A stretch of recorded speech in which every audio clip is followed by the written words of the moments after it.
بسم اللہ الرحمن الرحیم۔ السلام علیکم ورحمۃ اللہ وبرکاتہ۔ آج کی اس بابرکت ویڈیو میں ہم بات کریں گے نماز میں عورت کا سجدہ کرنے کا صحیح طریقہ۔ یہ موضوع ہر مسلمان بہن کے لیے نہایت اہم ہے، کیونکہ نماز صرف ایک عبادت ہی نہیں بلکہ رب سے بندے کا سب سے قریبی لمحہ بھی ہوتا ہے۔ اور جب ہم اللہ کے سامنے سجدہ کرتے ہیں تو وہ لمحہ صرف عاجزی، محبت اور نیاز مندی کا ہوتا ہے۔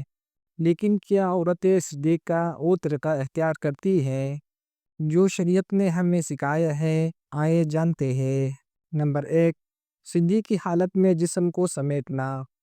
عورت کو سجدے کی حالت میں اپنے جسم کو زیادہ سے زیادہ سمیٹ کر رکھنا چاہیے، یعنی کہ کہنیاں زمین سے لگی ہو، بازو پہلو کے ساتھ چپکے ہو، پیٹ رانوں سے ملا ہوا ہو اور پاؤں ایک طرف نکال کر رکھے جائے۔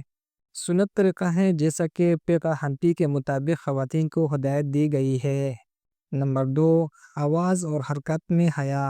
نماز کے دوران عورت کی ہر حرکت میں حیا، وقار اور پردہ ہونا چاہیے۔ نہ زیادہ بلند آواز میں قرات، نہ زیادہ کھلے انداز میں سجدہ۔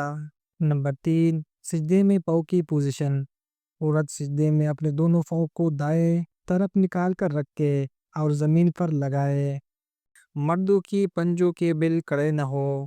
حدیث مبارکہ، حضرت یزید بن ابی حبیب رحمۃ اللہ علیہ فرماتے ہیں، عورت اپنی نماز میں مرد کی طرح نہ بیٹھے بلکہ وہ اپنا جسم سمیٹ کر رکھے۔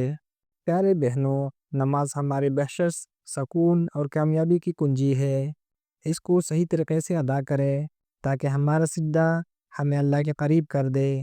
اگر آپ کو یہ ویڈیو فائدہ مند لگے تو ضرور شیئر کریں تاکہ اور بہنیں بھی صحیح طریقہ سیکھیں۔ جزاک اللہ خیراً۔